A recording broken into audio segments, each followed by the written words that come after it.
அனைவருக்கும் வணக்கம். நான் பிரபாகர் ஜோதிடர். ஓம் சிவாய் நமக.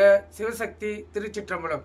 இப்போ நான் என்ன சொல்ல போகிறேன்னா, ஒரு ஜாதக கட்டத்தில் இந்த 2ஆம் இடமும் 7ஆம் இடமும் பரிவர்த்தனை பெற்றிருந்தால் அதனுடைய அமைப்பு எப்படி இருக்குன்னு சொல்கிறேன். நீங்கள் கருத்தில் கொண்டு பயன்பெறுங்க.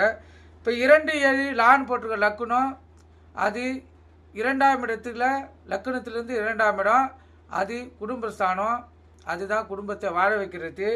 அதே போல் லா போட்டு லக்குன்னா அங்கேருந்து 7ஆம் இடம், அது கலந்தர ஸ்தானம், அது மனைவி வந்த பிறகு நம்மளை வாழ வைக்கிறது. அது இரண்டும் பரிவர்த்தனை பெற்றிருந்தால், அது ஆணாக இருந்தாலும் பெண்ணாக இருந்தாலும் அந்த ஜாதகருக்கு என்ன பலன் செய்யும் என்பதை சொல்கிறேன். கருத்து கொண்டு நீங்கள் பயன்பெறுங்க.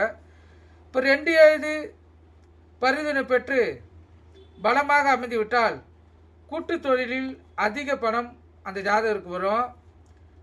அதேபோல் திருமணத்து மூலம் அந்த ஜாதகருக்கு பண வரவும் மகிழ்ச்சியும் ஏற்படும். அதே போல் குழந்தை பாக்கியமும் வாகனம் ஒரு யோகமும் அவங்களுக்கு ஏற்படும். ஆணாக இருந்தால் மாமனாரனும் மற்ற உறவினர்களும்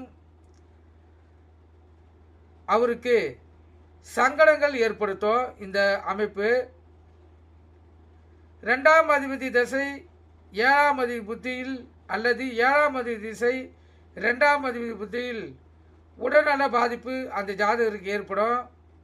முகம், வாய், பால் உறுப்புகள் நோயினால் பாதிக்கப்படுறதுக்கு அதிக வாய்ப்பு இருக்குது.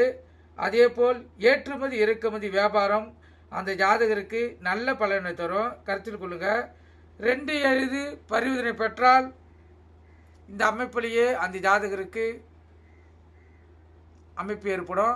ஜாதக அமைப்பு நீங்கள் கருத்தில் கொண்டு பயன்பெறுங்க. நன்றி, வணக்கம். வாழ்க வளமுடன்.